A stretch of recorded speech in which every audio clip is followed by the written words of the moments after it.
Bonjour à tous, bienvenue en cette 22e journée du sommeil.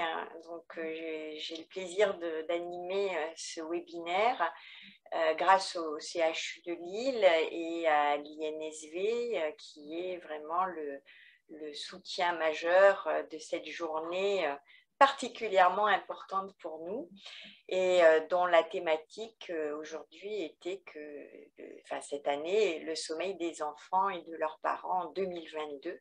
Et donc, je vous propose une petite discussion autour du sommeil. Alors, bien entendu, vous aurez sur le site de l'INSV l'ensemble du résultat de cette de cette enquête qui a été réalisée pour la journée. Par contre, moi, j'ai décidé d'en prendre certains points qui vont aller dans le sens de cette discussion. Donc, je vous présente mes liens d'intérêt qui sont vraiment extrêmement rares et très peu nombreux. Et en général, c'était plutôt en termes de petits repas ou sandwichs, mais rien d'exceptionnel en tout cas.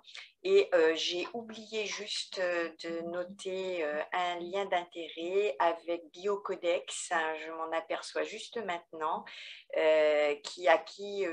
pour lesquels j'ai écrit en fait des cas cliniques illustrés pour une revue médicale. Donc, pour aller dans le sujet, dans le vif du sujet immédiatement, en fait, en sommeil, les gens qui n'ont pas de trouble du sommeil se plaignent de rien et ne pensent même pas à leur sommeil. Ils y font peut-être un peu attention de temps en temps, mais sans plus. Par contre, il y a presque 2 Français sur 10 au moins qui va présenter en fait une plainte touchant le sommeil. Donc là, les plaintes les plus connues sont les plaintes d'insomnie, qu'elles soient dans un temps limité dans le temps ou qu'elles soient chroniques. Et il est vrai que les plaintes d'endormissement difficile ou de réveil nocturne sont celles dont on entend parler principalement. Vous pouvez avoir aussi l'impression d'un sommeil non réparateur, quand le matin, le lever est difficile. Souvent, les gens nous disent j'ai l'impression d'être plus fatiguée encore lorsque je me lève que lorsque je me couche. Et à côté de ces plaintes, et ça c'est souvent ce qu'on oublie, c'est qu'il existe également des plaintes de vigilance, et notamment ce qu'on appelle en termes scientifiques l'hypersomnolence, qui va regrouper 2 types de plaintes. Les hypersomnies, qui est de dormir trop longtemps et tous les jours. Alors, qu'est-ce que c'est que dormir trop longtemps? C'est dormir plus de 10 heures par nuit. Et ensuite, c'est la somnolence diurne excessive. Alors, vous le savez très bien, il y a des moments dans la journée où on dort de façon naturelle, c'est la sieste. Mais par contre, il y a parfois des moments où on dort qui sont des moments incongrus, ou alors des moments où on est obligé de lutter contre le sommeil. Par exemple, quand on est dans une réunion, quand on est en train de converser, quand on est en train de manger, et ce qui fait qu'on est là confronté à des somnolences tout à fait pathologiques. Et vous avez un troisième type de plainte, que sont les anomalies du rythme veille-sommeil, c'est-à-dire un décalage du rythme. Ce sont les gens qui couchent très très tard, lèvent très tard. Je me couche à 3-4 heures du matin, je me lève à 11 heures, midi, 1 heure de l'après-midi. Les couches très très tôt, lèvent très tôt, donc c'est plutôt chez les sujets âgés, où on va se coucher à 18 heures et à 2 heures du matin, la nuit est terminée, et parfois une absence de rythme total. Donc, ces plaintes, certes, surviennent parfois parce qu'on ne fait pas non plus attention à son sommeil. Et c'est vrai qu'il y a une caractéristique chez l'humain, qui est que depuis toujours, c'est l'homme qui a cherché à s'occuper le jour comme la nuit, et ça souvent au détriment de son sommeil. Et ça, il faudrait peut-être que les psychiatres se penchent sur la question du pourquoi est-ce que l'homme adore limiter au maximum le temps de sommeil pour privilégier ses activités de loisirs, alors que la physiologie veut que l'on dorme un tiers de sa vie et que le sommeil soit quand même un des éléments fondamentaux pour la réparation physique, psychique et la mémorisation de tout ce qui nous arrive la journée. Alors, c'est vrai que le sommeil, c'est un comportement extrêmement compliqué parce que on le connaît fort bien maintenant, mais le sommeil est soumis à des besoins physiologiques dictés par les lois du cerveau, de notre façon de notre génétique quelque part. Et donc, c'est ce que l'humain doit faire absolument pour récupérer et avoir une bonne activité corporelle, cérébrale et émotionnelle en journée. Par contre, et ça vous le savez très bien, il y a des obligations familiales, le rythme de travail, le rythme scolaire, etc., qui contraint déjà notre sommeil. Et donc, c'est ce que l'on va pouvoir faire dans l'environnement dans lequel on vit. Et puis ensuite, il y a toute cette cohorte de plaisir, loisirs, vie sociale, qui, c'est vrai, dans notre société, sont quand même très privilégiés et très importants. Puis de toute façon, c'est très bon aussi pour la santé mentale, hein, ça c'est connu. Pardon, excusez-moi.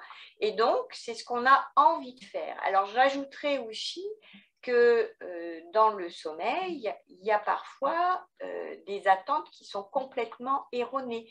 C'est-à-dire qu'on va potentiellement avoir envie de faire des nuits de 12 heures parce qu'on adore son lit et que c'est fort agréable, mais que à l'âge adulte, par exemple, 12 heures de sommeil, c'est une illusion et ce sont des croyances erronées qui vont en fait nous enquiquiner de façon quotidienne si on en fait un but dans la vie.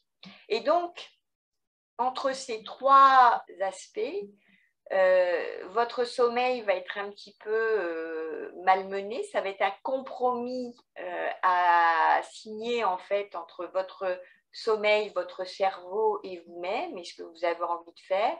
Et on ne peut que insister sur les interactions avec les besoins, l'environnement, les obligations, les plaisirs. Et cela fait partie de la gestion difficile du sommeil. Alors, notre société est quand même extrêmement provocatrice parce qu'elle fait tout pour que le sommeil soit mauvais. Et donc, il y a bien des mauvaises habitudes. Donc ça, ce sont les principales. Alors, l'écran de télévision n'est pas le seul incriminé, au contraire. Et ça, ce sont des habitudes récentes parce que les écrans, c'est-à-dire les smartphones, sont arrivés dans nos vies il y a une dizaine d'années. Et en fait, on ne penserait même pas les éliminer de nos vies parce qu'ils ont un impact direct sur le sommeil.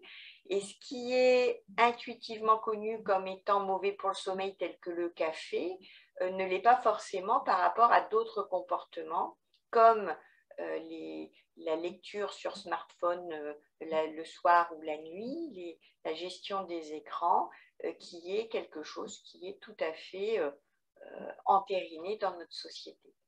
Et donc, notre société met à mal l'ensemble de nos habitudes de sommeil. Et depuis 2013, on a une notion qui est particulièrement intéressante, qui est le jet lag social. Et donc, ça répond à des critères extrêmement particuliers de modification du rythme de sommeil entre les jours de travail et les week-ends.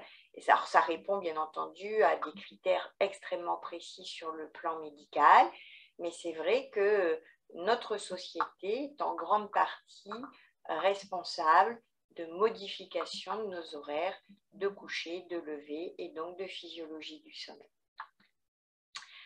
En plus, nous avons bien des appareils connectés et ces appareils connectés nous vendent des possibilités d'évaluation de notre sommeil. Et donc, il y a 2 ans, au sein de notre société savante qui est la SFRMS, nous avions réalisé un consensus pour la prise en charge de l'insomnie, un consensus scientifique.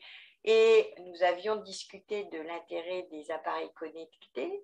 Et c'est vrai que nous avions vu que, et ça c'est évident, qu'il y a vraiment une amélioration dans ces outils pour repérer notre façon de dormir. Donc, en termes médicaux et en termes d'exploration, pour l'instant, ce n'est pas encore au point, mais néanmoins, la plupart de mes patients sont connectés et au lieu de ressentir leur sommeil, commencent à se fier plutôt à l'apport des appareils connectés et à la façon dont ces appareils connectés jugent de leur sommeil. Alors c'est un petit peu embêtant parce que quelque part cela entraîne les gens vers des idées fausses par rapport à leur sommeil, ce d'autant que les temps totaux de sommeil ou les éveils peuvent être sous-estimés ou surestimés en fonction des capteurs. Et il est vrai que ces objets connectés auxquels on va avoir affaire de plus en plus posent quelques questions. La deuxième chose, c'est que avoir toujours quelque chose qui vous rappelle comment vous dormez, quels sont vos horaires, etc., peut fixer l'attention sur un problème et quelquefois faire en sorte de créer un souci. Alors pour l'instant, ce ne sont pas des effets secondaires répertoriés parce que je pense qu'ils n'ont pas encore été étudiés, mais trop de connexion peut nuire en fait à notre sensation de sommeil et donc être le lit d'une insomnie à venir. Donc je pense qu'il faut faire attention à ces objets et il faut que nous ayons une vraie culture de leur utilisation. Donc la physiologie du sommeil est quelque chose d'extrêmement important qu'il faut connaître, c'est de la connaissance en fait de fonctionnement corporel. Et la première des choses, c'est que l'homme est fait pour dormir la nuit. Et ça, c'est quelque chose qui est de l'ordre de la physiologie de l'espèce, c'est-à-dire que quel que soit l'humain, c'est de cette façon-là que ça fonctionne. La nuit, c'est le sommeil. Le jour, ce sont les activités, les festivités, l'activité physique, l'alimentation. Et tout notre corps est fait pour cela. Par contre, si tous nos organes ont une horloge, on a un grand chef d'orchestre qui se situe au niveau du cerveau et qui est notre horloge centrale, qui est un élément clé du rythme de notre corps. Et donc, on a 2 systèmes de régulation dans le sommeil, qui est d'une part le système homéostasique, c'est-à-dire qu'au fur et à mesure de la journée, à partir du moment où on s'est réveillé, vous avez une dette de sommeil qui s'accroît au fur et à mesure des activités. Et à un moment donné, il va y avoir un seuil de permissivité au sommeil, c'est-à-dire qu'on va être capable d'entraîner le sommeil à ce moment-là. Et ensuite, vous allez avoir, pendant le sommeil, un remboursement de cette dette de sommeil. Si on prend une autre analogie en reprenant notre ami le smartphone, quand vous l'allumez après l'avoir chargé, au fur et à mesure de l'utilisation de vos applications, etc., votre smartphone se décharge Et à un moment donné, il faut le recharger, donc vous le rebranchez sur sa station et et vous fermez les applications éventuellement, et ce qui fait que vous allez recharger les batteries progressivement. Alors là, bien entendu, avec la décharge du smartphone, la courbe est à l'envers. Associé à ce système homéostasique, vous avez, alors ça souvent les gens le connaissent bien, c'est le système circadien, c'est l'horloge biologique, et notre horloge biologique va faire que l'homme dort la nuit et est actif le jour. Par contre, notre horloge biologique va aussi donc commander, et ne l'oublions pas, tous nos organes pour les mettre en repos et phase de récupération, restauration ou réparation, je dirais, pendant le sommeil, et au contraire en activité la journée, que ce soit notre tube digestif, que ce soit notre système de respiratoire, notre système cardiaque, etc., ne sont pas dans la même dynamique, le jour et la nuit. Et une fois que ces deux systèmes fonctionnent en parallèle et de façon harmonieuse, vous allez avoir chez l'adulte, en gros, 16 heures de veille contre 8 heures de sommeil. Alors, attention, hein, ceci est une caricature bien entendu, puisque nous verrons que nous avons chacun nos heures de sommeil à réaliser. En effet, chacun son sommeil, et chez l'adulte, on a 3 catégories de personnes. Ces personnes, en fait, donc c'est fonction de la régulation de l'homéostasie. Donc c'est un peu comme chez le banquier, où on va rembourser plus ou moins vite la dette de sommeil.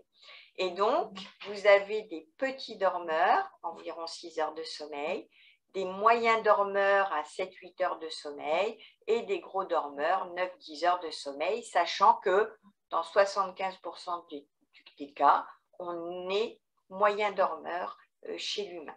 En gros, un humain normal doit dormir entre 6 heures et 9 heures par nuit. Par contre, il faut à tout prix adapter le temps passé au lit au temps de sommeil nécessaire. Et là, notre société ne nous y aide pas. Pourquoi? Parce que au fur et à mesure de notre évolution, et surtout depuis les années 70, nous avons commencé à prendre des habitudes où le lit est devenu en fait un lieu de vie en soi. J'en veux pour preuve les télévisions qui s'encastrent dans les lits, par exemple. J'ai vu ça récemment chez un marchand de literie. Vous avez les designers qui font des capsules où il y a tout un attirail d'éveil et qui correspondent à la chambre du futur. Et tout ça pose question parce que c'est un vrai changement de société par rapport à la conception du lit. Par contre, c'est vrai qu'en termes de sommeil, le lit doit être consacré au sommeil. Et donc, on peut dire au niveau de la bonne physiologie du sommeil et du maintien d'un bon sommeil qu'il faut à tout prix arrêter toutes ces activités de repas, d'écran, etc., quand on est dans son lit et dans sa chambre, pour préserver au maximum notre sommeil. Alors bien sûr, chez l'enfant, la durée du sommeil varie. Néanmoins, dès l'enfance, nous avons des petits, moyens et gros dormeurs qui resteront petits, moyens et gros dormeurs adultes. Et par exemple, un enfant moyen dormeur vers l'âge de 10 ans dort 10 heures, en gros, et ce sera un adulte qui dormira 8 heures. Alors, ce qui est très intéressant, c'est que je vous demanderai de regarder parmi vos entourages respectifs si les enfants à ces âges-là dorment cette durée de sommeil qui se compose en sommeil de nuit et en sommeil de jour, c'est-à-dire des siestes.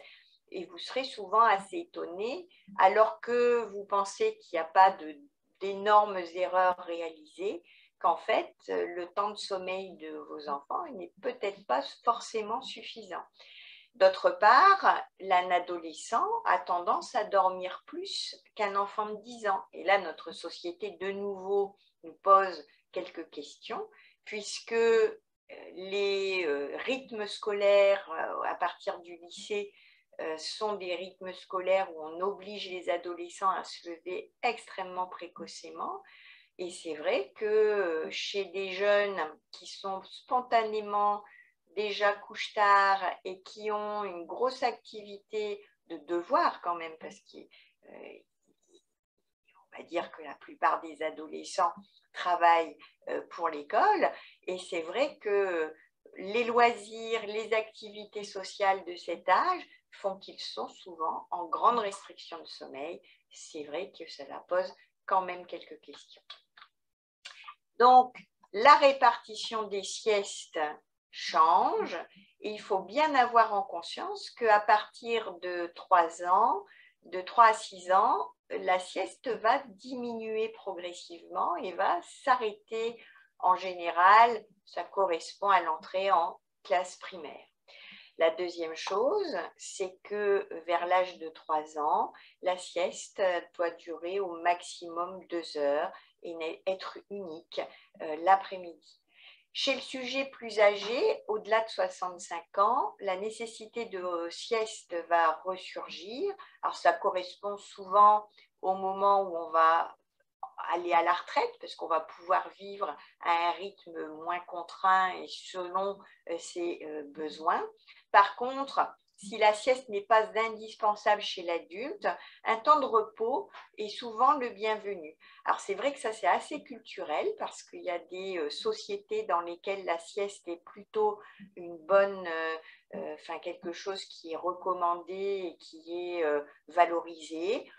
Dans le nord de la France, par exemple, ça l'est beaucoup moins, mais ce sont des aspects culturels, mais sachant qu'un temps de repos chez l'adulte peut être intéressant pour remettre notre cerveau en marche pour l'après-midi. Alors, cette horloge biologique, elle va être gouvernée et mise à l'heure en fait par un des éléments principaux qui est l'alternance lumière-obscurité, et ça directement par des capteurs qui sont au niveau de notre œil. Par contre, il n'y a pas que ça. Il y a aussi les contacts sociaux, l'activité physique et l'alimentation qui vont jouer sur notre horloge.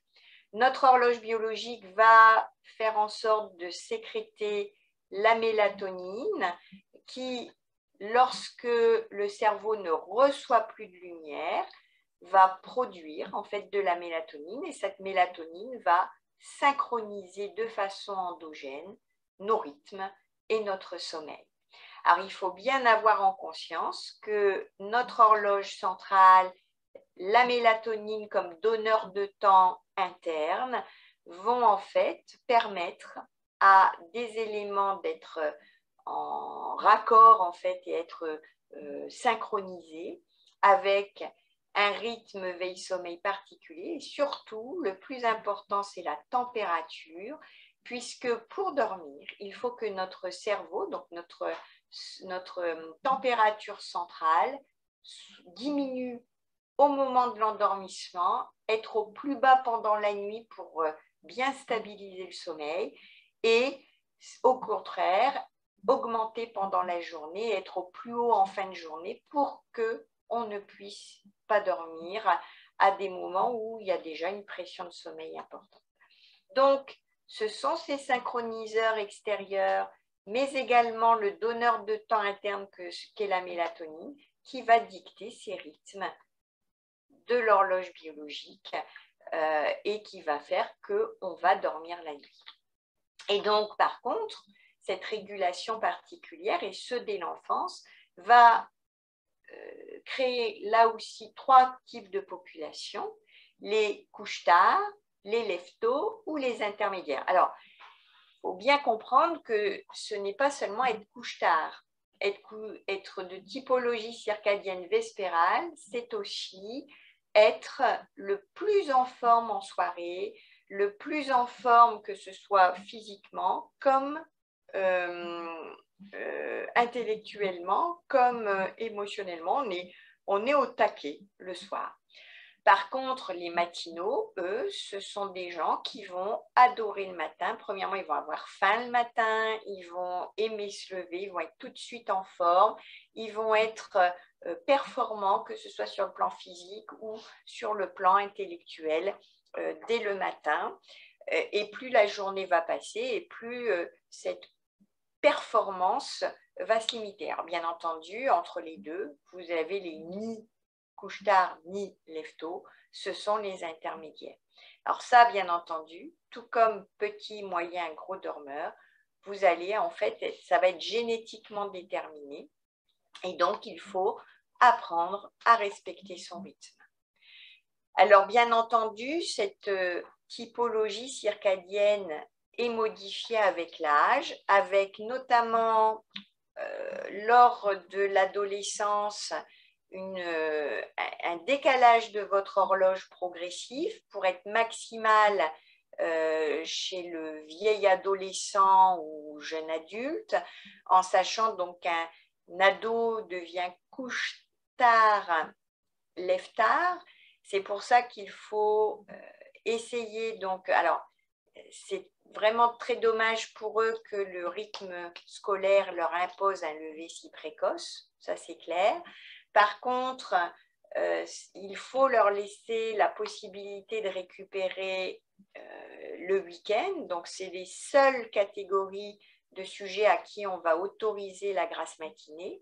Par contre, avec prudence, on ne va pas leur laisser faire une énorme grasse matinée jusqu'à midi ou 1h. Pourquoi? Parce que cela va engendrer un endormissement encore plus tardif la nuit suivante.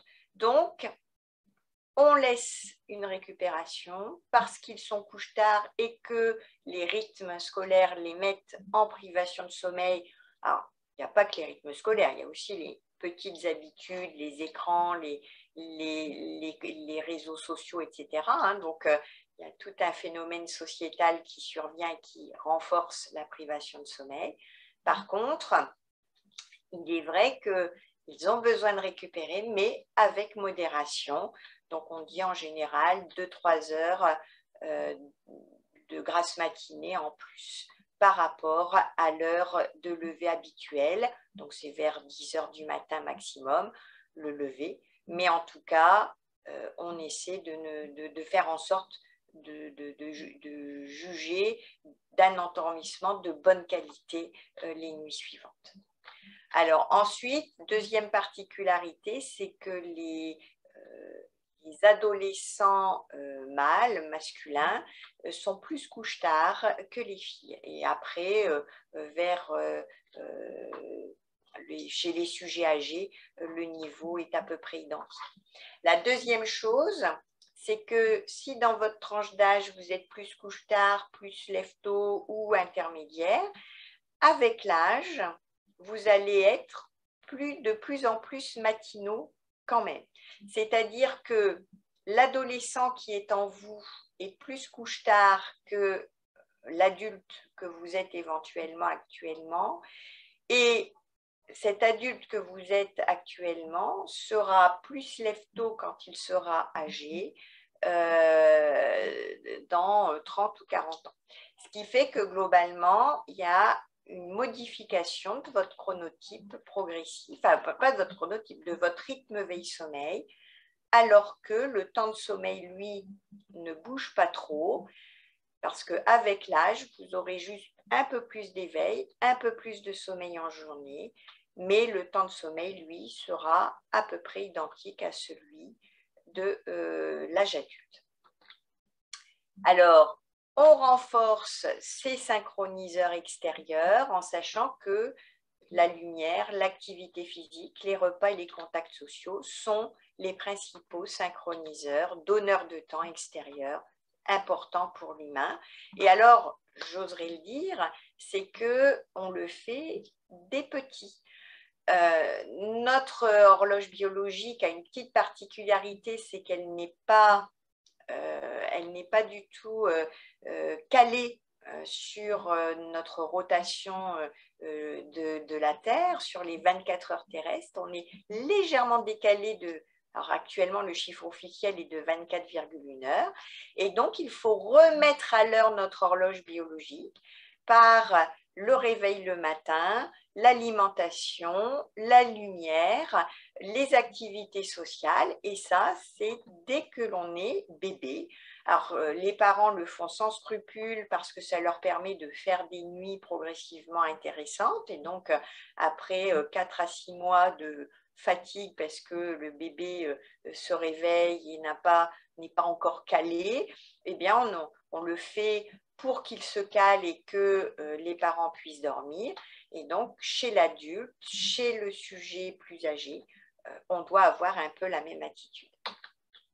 Donc, notre horloge qui est là, elle est très, très, très impactée par la lumière qui arrive au niveau de la rétine. Alors, il faut savoir que dans notre rétine, on a la lumière qui est perçue, alors pour ceux qui s'y connaissent, par les cônes et les bâtonnets, hein, c'est la formation, la perception visuelle. Par contre, il y a d'autres cellules que nous avons mises en évidence et qui réservent et qui réceptionnent l'intensité lumineuse et font intervenir une molécule qui s'appelle la mélanopsine.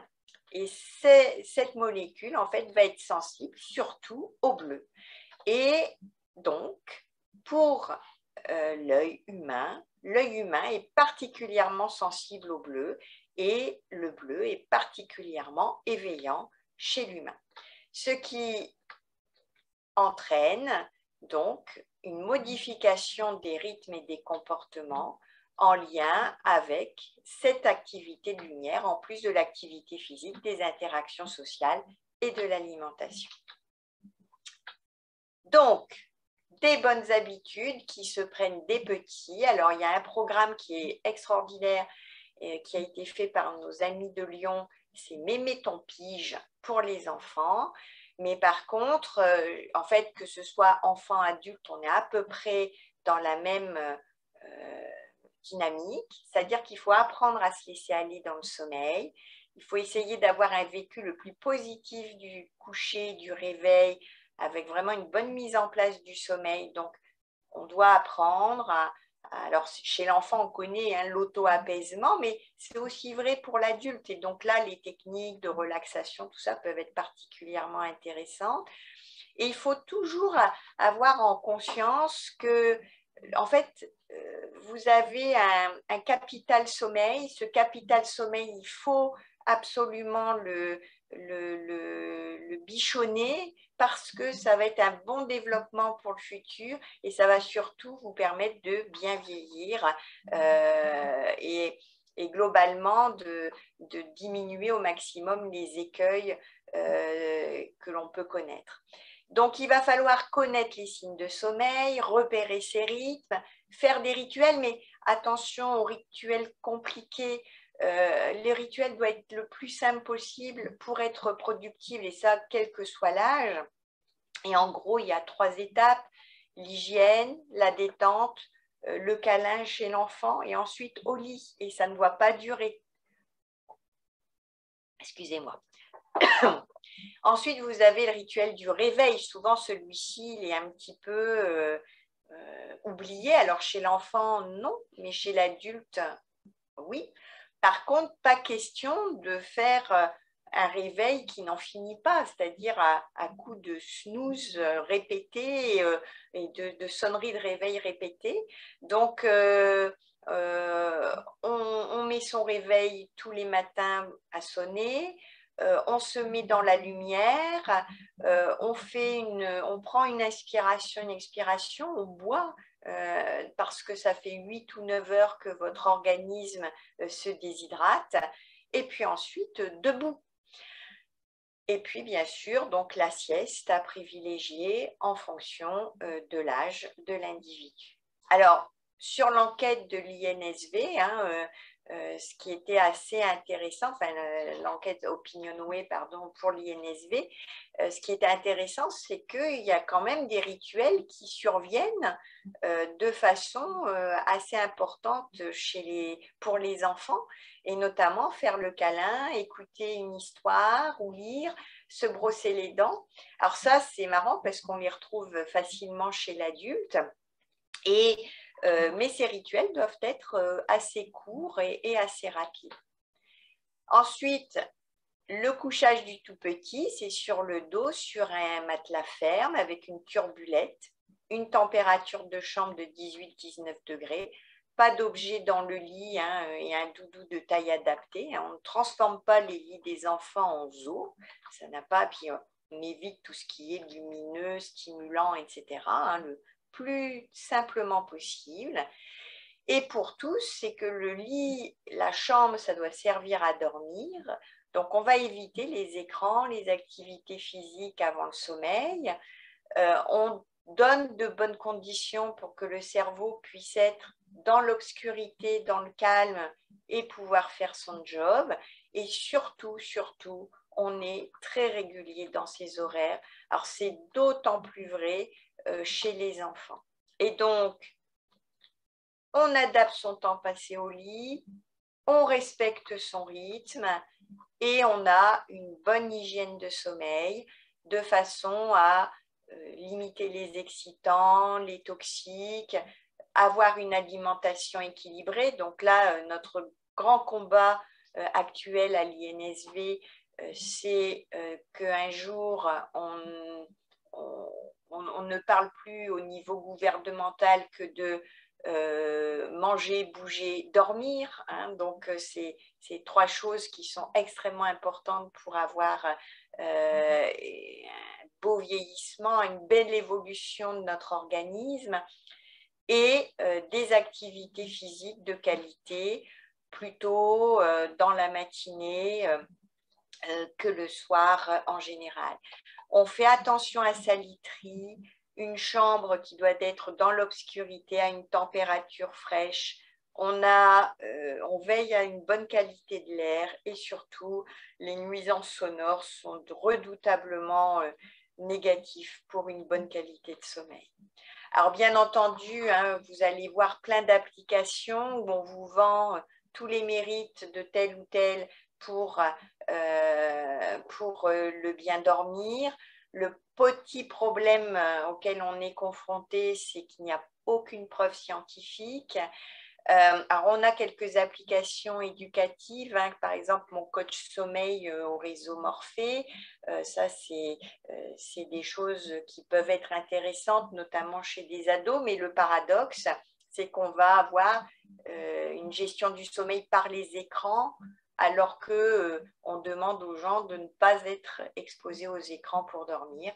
Donc, mais on va faire avec, de toute façon, c'est l'évolution de notre société. La deuxième chose, c'est qu'il y a des choses étranges en termes de gadgets. Donc là, vous avez un frigo frontal. Mais par contre, alors paradoxalement, cette chose très étrange, alors moi personnellement, je ne pense pas que je l'essaierai pour dormir, mais a fait l'objet d'une vraie publication scientifique de haut niveau avec des grands noms du sommeil, comme Nofzinger ou Roth, qui sont de très grands noms du sommeil. Et donc, méfions-nous des outils qui nous semblent bizarres parce que parfois, ils sont plus réputés que tous les gadgets, enfin, qui sont plus prouvés en termes d'efficacité que tous les gadgets actuellement disponibles. Alors, pour le sommeil, donc, c'est l'hygiène de sommeil. Alors, nous, en psychiatrie, on n'aime pas trop parce que ça fait quand même référence à un courant hygiéniste du début, de fin 19e siècle, début 20e siècle. Donc, maintenant, on le met plus sous le vocable d'éducation thérapeutique. Par contre, pour le sommeil, surtout dans l'insomnie, pour faire en sorte qu'un cerveau très éveillé puisse se calmer, il y a des thérapies qui fonctionnent, des thérapies cognitivo-comportementales, sachant que ce sont des thérapies, hélas, assez peu disponibles, mais c'est en train de changer. Donc, je pense que dans l'avenir, ça le sera plus.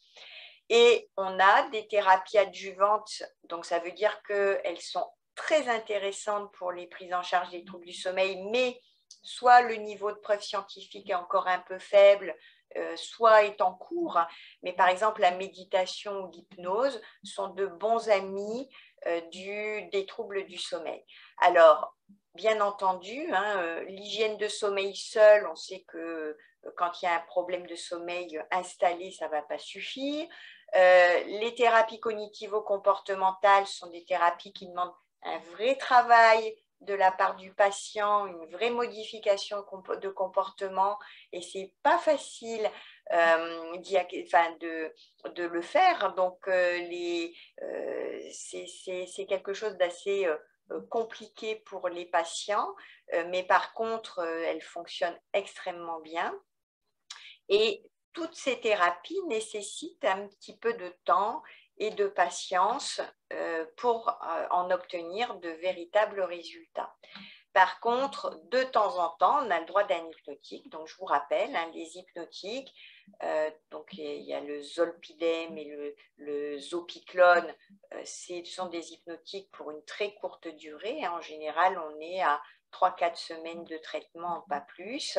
Pour d'autres classes de médicaments, ce n'est pas plus de 3 mois, en sachant cependant qu'on n'arrête pas une hypnotique seul.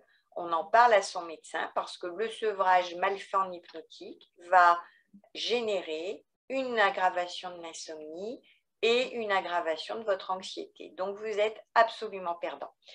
La deuxième chose, c'est qu'il y a actuellement la mélatonine qui est très à la mode. Alors, la mélatonine dans l'insomnie n'a pas vraiment d'intérêt, si ce n'est de vider un peu plus les porte-monnaies. La mélatonine a des grandes indications que sont le décalage de notre horloge biologique, qui sont quand même très rares, et d'autre part, dans l'insomnie du sujet âgé, une mélatonine à libération prolongée qui est en vente, mais là sur ordonnance. Donc, faites attention à ne pas utiliser des hypnotiques dont l'intérêt est quand même très limité actuellement. Donc là, il y a eu des informations grand public et je vous rappelais qu'il y a eu des prescriptions sécurisées à cause de problèmes de dépendance, notamment avec le zolpidem. Donc, 8 parents sur 10 se disent bien informés dans notre enquête de l'année par OpinionWay sur l'importance du sommeil pour leurs enfants et pour eux-mêmes. Donc ça, c'est une extrêmement bonne nouvelle. Que globalement, les gens accordent une grande importance au sommeil de leur enfant. Donc ça, c'est absolument génial et on est ravis. On a vraiment une notion que le manque de sommeil va affecter les troubles de l'attention, l'apprentissage. Alors, c'est un peu plus, les scores sont un peu plus limités en termes de maîtrise des émotions, mais le sommeil est primordial pour une bonne gestion des émotions. Et ça, c'est les grandes découvertes des 20 dernières années. Avant, vous savez, le lien entre problèmes de sommeil et dépression, mais maintenant, on est beaucoup plus élargi. Et toutes les émotions, accès de colère, etc., peuvent être liées à un manque de sommeil, et notamment chez l'enfant. Et donc, pour que notre société soit sympathique et zen, dormons mieux. La deuxième chose, c'est que cette enquête OpinionWay a montré tout de même si les chiffres sont plutôt sympathiques et rassurants par rapport au fait de préserver le sommeil des enfants et donc de préserver le sommeil des adultes, parce que les adultes qui font attention au sommeil des enfants ont dormi plus, et ça a été une de nos grandes découverte de cette enquête, en fait, on s'est aperçu aussi que quand il y avait une suspicion de trouble du sommeil, globalement, on n'en parlait pas. Et alors, il faut consulter. Donc, il faut en parler à votre médecin traitant, c'est indispensable. quel que soit l'âge de la vie. Et il y a tout un système d'information et de questionnaires de qualité pour chaque âge de la vie. Alors là, c'est peut-être mes seuls liens d'intérêt, puisque en tant que vice-présidente de l'INSV, je vais vous dire de consulter le site de l'INSV parce qu'on est toute une équipe avec des gens qui s'intéressent au sommeil depuis de nombreuses années et que je salue au passage. On travaille régulièrement sur les fiches de conseils, etc. et pour aider le grand public. Et le deuxième petit lien d'intérêt, c'est le site du réseau Morphée, où là, vous avez aussi des questionnaires. Donc là, j'en fais partie de façon assez active aussi. Et c'est vrai qu'on a des questionnaires et des petites fiches explicatives qui peuvent tout à fait vous renseigner de façon intéressante. Donc voilà ce que je voulais vous dire. Donc là maintenant, si vous le voulez bien, on va avoir un petit quart d'heure, 20 minutes pour voir les différentes questions que vous pouvez vous poser. Ah ben voilà, il y avait 23%, excusez-moi, j'avais mal rangé ma diapo, qui n'en avaient jamais parlé à un professionnel de santé. Moi, je trouve ça énorme. J'ai été extrêmement étonnée. Que chez l'adulte, on n'en parle pas, je veux bien, mais chez l'enfant, ça veut dire que il y a encore des messages à passer. Mais quelque part, ce questionnaire Opinionway était quand même intéressant pour nous parce qu'il nous conforte dans l'idée qu'il faut à tout prix faire de la prévention notre cheval de bataille. Voilà, je vous remercie. Excusez-moi, j'ai mal rangé mes deux dernières diapos. Alors, je vais essayer de voir s'il y a des questions. Oui. Merci Isabelle. C'était hyper complet. Alors, je ferme mon partage. Le partage, oui. S'il te plaît. Voilà. Super. On n'a pas de questions pour le moment. Non, on n'a pas de questions pour le moment. Vous pourrez trouver le replay du coup sur notre chaîne YouTube, donc la chaîne YouTube de l'INSV, et aussi sur notre site. Annabelle. Comment? Céline qui a levé la main, j'ai vu. Ah oui? Ah d'accord, c'est pour la replay. Voilà.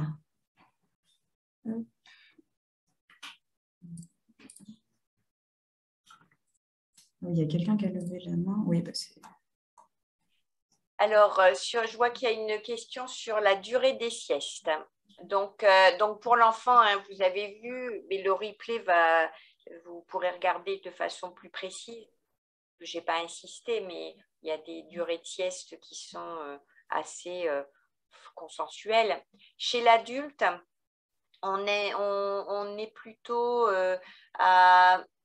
En fait, c'est 30 minutes maximum, en sachant que dans ces 30 minutes, on est à peu près à 15-20 minutes de sommeil maximum.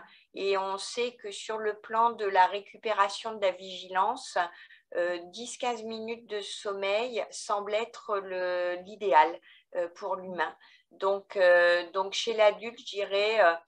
Pour les gens qui ont une capacité à s'endormir très rapidement, limitée à 15-20 minutes. Et pour ceux qui mettent un petit peu de temps, dans ces cas-là, on dort 30, on se couche 30 minutes. Alors toujours sans chercher forcément à aller vers le sommeil. Donc, c'est un moment de repos. Et si le sommeil vient, il vient. S'il ne vient pas, ce n'est pas grave. Par rapport aux siestes des bébés, alors les siestes la journée, on essaie de ne pas reproduire la nuit, puisqu'il faut apprendre à notre horloge biologique à se synchroniser. C'est-à-dire que la sieste des bébés doit être dans une petite pénombre, enfin pas une pénombre, c'est peut-être même trop fort, mais en tout cas pas en plein jour, mais pas en pleine nuit non plus. Donc on ferme juste les rideaux pour pas qu'il y ait trop de soleil sur le lit. Donc, juste une petite pénombre. Et puis surtout, il faut qu'il y ait des bruits. Alors, bien entendu, hein, raisonnables, mais la vie continue pour que justement l'horloge biologique puisse se synchroniser et maturer progressivement. Donc, ça, ce sont des choses que l'on recommande. Ensuite, donc, alors, par rapport au lien entre dépression et sommeil, c'est un lien beaucoup plus compliqué. Et en fait, quelque part, que l'un soit et créer l'autre, quelque part, c'est pas très important. Pour la simple et bonne raison, c'est que quand on a une dépression associée à un trouble du sommeil, il va falloir soigner les deux en même temps. Alors, ça a été démontré.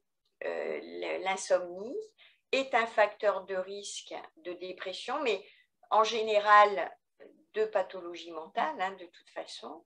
Alors c'est bien entendu, hein, ce sont des vulnérabilités, nos petits talons d'Achille qui vont faire qu'on va développer ou pas telle ou telle maladie.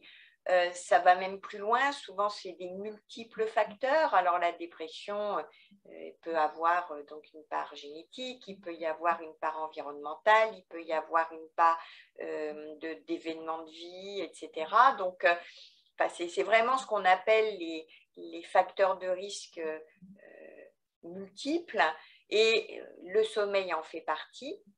Mais vous pouvez avoir aussi un trouble du sommeil qui commence, enfin qui engendre en fait, une dépression qui engendre le trouble du sommeil.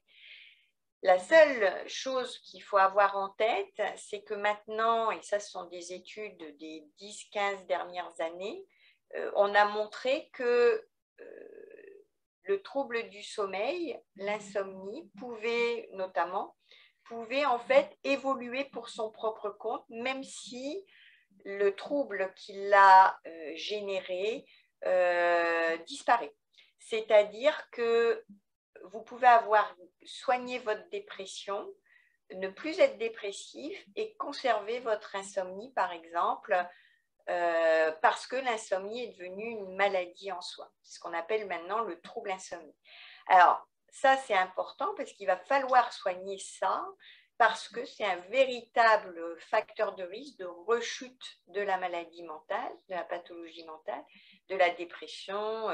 Par exemple, vous pouvez faire la même chose en addictologie avec l'alcool, vous pouvez faire la même chose dans les troubles bipolaires de l'humeur, etc. Donc, si on ne prend pas en charge le sommeil, on a un gros facteur de risque de rechute, de récidive, et ça commence à être bien connu. Donc, c'est dans les deux sens, et quelque part, parfois, on ne sait pas qui a commencé. Hein, donc, ça, c'est vraiment quelque chose d'important à comprendre. Par rapport au rituel, donc je dirais que en fait, chacun a ses rituels. Alors, c'est vrai que j'ai des patients, la plupart des gens adorent lire quelques pages avant de s'endormir, avant d'éteindre les lumières. Mais j'ai des patients qui préfèrent en effet écouter de la musique ou écouter une radio. Alors, pourquoi pas, il n'y a aucun souci. Le tout, c'est que ce rituel-là soit de courte durée dans le lit. Pourquoi? Parce que je vous expliquais tout à l'heure qu'on devait perdre de la température, notamment notre température centrale, pour pouvoir avoir un sommeil de qualité. Or, si vous écoutez la radio pendant 3 heures, si vous regardez la télé dans votre lit, si vous lisez pendant 3 heures dans votre lit, vous allez réchauffer l'ensemble de votre couette, de votre matelas, de vos draps, et en plus, vous comme c'est un moment douillet, cocooning, etc., vous avez peut-être même un pyjama en pilou-pilou pour être bien confortable. Et ce qui fait que le problème, c'est qu'au moment où vous devez perdre de la température pour vous endormir, c'est absolument impossible parce que votre environnement est hyper trop chaud. Donc, la télé, la radio, la musique, etc., en activité du soir, ça doit être dans le salon, en tout cas en dehors de votre chambre. Au moment où vous allez vous endormir, c'est-à-dire au moment où vous ressentez le besoin de dormir, alors petit rappel, on en profite, qu'est-ce que c'est j'ai envie de m'endormir? C'est certes, je bâille, mais le problème c'est que je bâille, ça ne doit pas durer, enfin c'est pas très spécifique, hein. Là je me mets à bâiller, je suis sûre que parmi vous, il y a plein de gens qui bâillent. Ensuite, donc bâiller. Ensuite, les yeux qui piquent, pas très spécifique non plus. Les paupières lourdes, j'ai du mal à me concentrer, je ne fais plus trop attention, je suis un peu inconfortable dans mon canapé, je ne sais plus comment me mettre. Troisièmement, vous allez avoir un phénomène en lisant qui est de relire plusieurs fois la même page, alors, la même ligne, pardon. Alors, quand vous lisez la même ligne, en plus, vous n'en rendez pas compte tout de suite parce que vous avez des troubles de l'attention. Mais alors ça, par contre, ça, c'est un vrai signe d'endormissement parce qu'en fait, vous avez des mouvements pendulaires lents des yeux qui vont en fait faire que votre œil va balayer trop haut, incorrectement, et donc vous allez lire la même phrase. Donc ça, c'est un des signes majeurs. Et le deuxième signe majeur, et ça c'est vraiment très important, c'est le fait de devenir frileux, d'avoir un peu froid et d'avoir envie d'aller se coucher. Ce n'est pas la fatigue, la plupart des gens adorent aller au lit quand ils sont fatigués. La fatigue n'a jamais été un signal de sommeil, c'est un signal de besoin de repos, mais on peut être exténué, ne pas avoir besoin de sommeil. Donc globalement, vous avez ces signaux qui vont entraîner le coucher. Et là, vous pouvez écouter 3 minutes de musique ou alors lire un livre 2 pages et avoir après votre sommeil qui arrive. Mais en tout cas, pas d'activité éveillante pendant la période vespérale dans son lit. Ça, c'est vraiment consensuel et ce qu'on recommande la plupart du temps. Alors après, si vous n'avez pas de soucis, vous n'avez pas de soucis. On ne peut pas obliger d'avoir des comportements parfaits s'il n'y a pas de problème. La deuxième, la question suivante par rapport à la prise en charge du sommeil, c'est par rapport à tout ce qui est homéopathie, phytothérapie, etc. Alors là, il faut savoir que lors du consensus insomnie, parce que c'est plutôt pour l'insomnie qu'on prend ce genre de choses, dans le consensus, en fait, on en a profité pour balayer en fait toute la revue de la littérature internationale concernant en fait les différentes modalités thérapeutiques dans l'insomnie. Et alors là, eh bien, l'homéopathie, la phytothérapie n'ont aucune preuve scientifique d'une quelconque efficacité concernant le sommeil. Alors, il n'y a que il y a la valériane qui a fait l'objet d'une vraie étude scientifique, et puis il y a le phytose aussi, pour des insomnies légères. Alors, donc sur le plan scientifique, on n'a aucune preuve d'une quelconque efficacité. Alors quand j'appelle une preuve scientifique, c'est-à-dire que ce sont des protocoles d'études extrêmement sérieux, comparés à un placebo, comparés éventuellement à un autre traitement dont on connaît l'efficacité, avec des critères d'insomnie particulièrement ciblés, etc. Donc, il y a toute une façon de protocoliser dans la recherche. En tout cas, donc pour l'homéopathie, les huiles essentielles, la phytothérapie, etc., pas de preuve, sauf valériane et sauf phytose. C'est tout. Donc le phytose contenant de la valériane et le phytose pour les insomnies légères, je crois. Ce n'était pas pour les insomnies sévères. Donc c'est vrai que, en plus, moi, ce qui me gêne beaucoup avec ces prises de médicaments, enfin, ou de comprimés, on va dire, pas de médicaments, de comprimés, mais vous pouvez avoir le même raisonnement avec les hypnotiques. C'est qu'en fait, peut-être que même pendant quelques temps, ça va marcher, c'est possible, hein, parce qu'on sait que dans l'insomnie, on a un fort effet placebo qui est de 30%, hein, à peu près. Donc, ça, c'est quelque chose qui est reconnu. Alors, ça ne veut pas dire que ce soit une fausse maladie, que ce soit une invention des gens ou quoi que ce soit, pas du tout, hein. C'est simplement que lorsque vous avez une insomnie, vous avez chronique, vous avez en fait un mode de pensée qui se met en place au fur et à mesure de l'évolution du problème. C'est-à-dire que vous allez commencer à avoir peur de votre sommeil, peur du manque de performance le lendemain, et ce climat d'anxiété par rapport à comment je vais dormir, et si je ne dors pas, demain ça va être l'enfer. En gros, quand vous avez ça, obligatoirement, que ce soit un médicament ou même une prise d'une phytothérapie, peut tout à fait en fait entraîner, parce que je prends quelque chose, un soulagement. Et quand on est soulagé, eh bien, on va se laisser aller au sommeil et on va dormir. Donc, dans un contexte d'efficacité de traitement, par exemple, si vous prenez les hypnotiques, qui, eux, ont fait des preuves scientifiques d'efficacité dans l'insomnie de court terme, dans les insomnies aiguës, ça, il n'y a pas à discuter, c'est efficace. Ben, même ces médicaments-là, on a cette part psychologique de réassurance et donc, en plus de leur effet thérapeutique, le fait d'être rassuré, d'être détendu et de pouvoir dormir.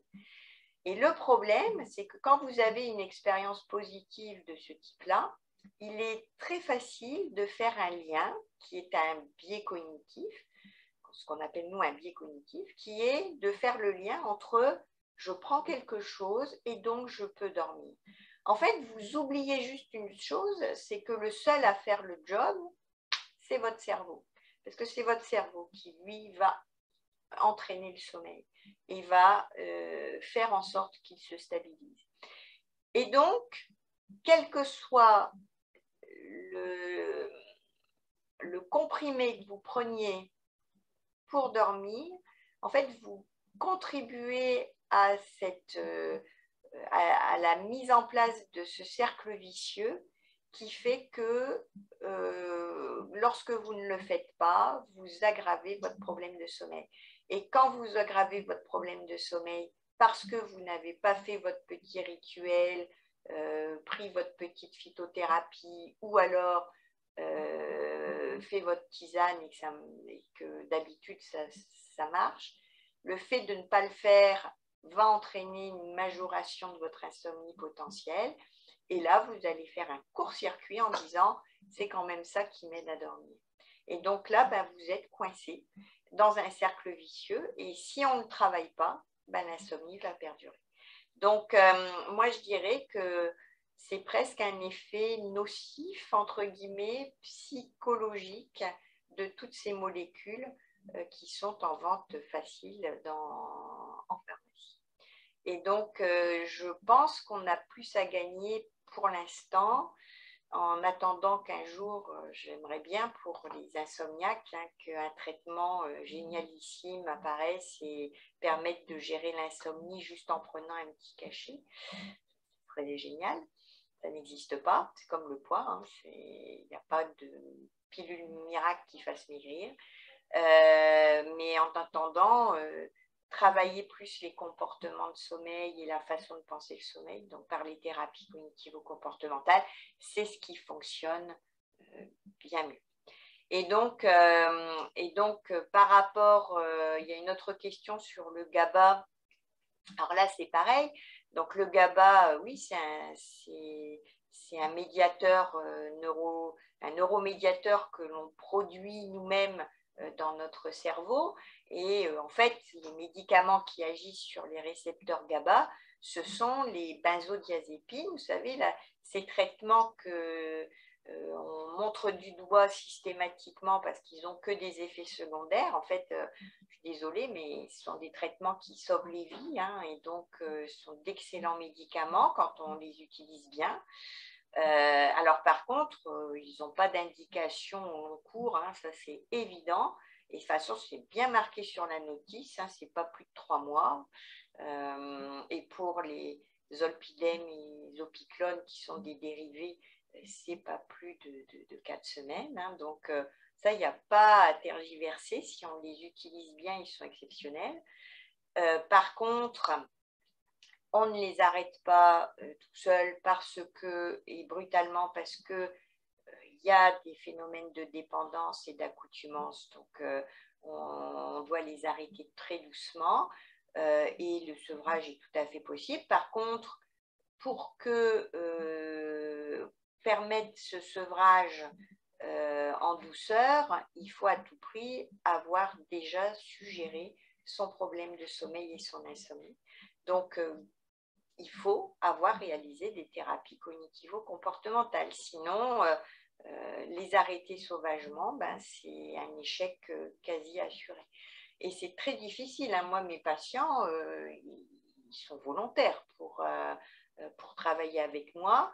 Je les aide au mieux, mais par contre, j'ai une petite pensée pour eux parce que franchement, c'est pas facile, mais ça marche. Mais ça demande quand même une vraie abnégation. Alors par contre, tout ce qui est GABA machin, qui est en vente libre, on ne sait pas trop ce que c'est, ni d'où ça vient, ni quoi, ni qu'est-ce. Là, il n'y a pas de preuves scientifiques non plus. Hein. Donc, moi, je suis médecin. Je pense que les preuves scientifiques, moi, je les aime. J'en ai besoin pour avoir confiance en un médicament ou un traitement que j'ingurgite en dehors de mon alimentation. Et donc, là, il y a dans tout ce qui est en vente libre, en plus sur Internet, on évite. Je ferai attention parce qu'il n'y a pas de preuves. C'est ce que j'appelle aussi les marchands de sommeil. Hein, c'est le problème de l'insomnie, c'est son drame. Hein, c'est que ça touche 20% de la population en moyenne dans les pays occidentaux, enfin à mode de vie occidental. Il y a 10% de la population française qui est estimée avoir une insomnie sévère. C'est un marché extrêmement lucratif. Hein, donc, les applications, les poudres de perlimpinpin, ça coûte très cher et les gens sont prêts à payer et c'est triste. Par contre, il n'y a pas de preuves scientifiques. Donc, je pense qu'il faut que vous soyez, si vous avez un problème d'insomnie, que vous soyez prudent et renseignez-vous bien avant d'essayer des choses. Et par rapport, donc la dernière question a priori, c'est le rituel des enfants. Les rituels d'un enfant ne doivent pas durer très longtemps, hein, 15-20 minutes, pas plus. Plus vous êtes pratique, bref, mieux c'est, mais chez l'adulte, pareil. Hein, donc, on ne complique pas les rituels pour pouvoir en plus les faire quelles que soient les circonstances. Donc, soyez simple et pragmatique. Parfois, là, pour le coup, il faut peut-être avoir un petit regard sur ce que faisaient les grands-mères. Il n'y avait pas trop il y avait des rituels, mais ils étaient limités. Et ça vaut peut-être le coup de les imiter. Alors, par rapport au TCC de l'insomnie sur Paris, alors des TCC de l'insomnie, alors ça commence à se développer en France. Donc en région, globalement, dans les CHU, on sait à peu près qui fait de la TCC insomnie dans sa région. C'est vrai qu'on n'est pas très nombreux, mais il y a un vrai courant d'intérêt de la part des professionnels par rapport aux thérapies de ce type. Alors sur Paris, vous pouvez aller sur le site du réseau Morphée parce qu'il y a globalement il y a le panel de l'ensemble des intervenants sur Paris-Île-de-France.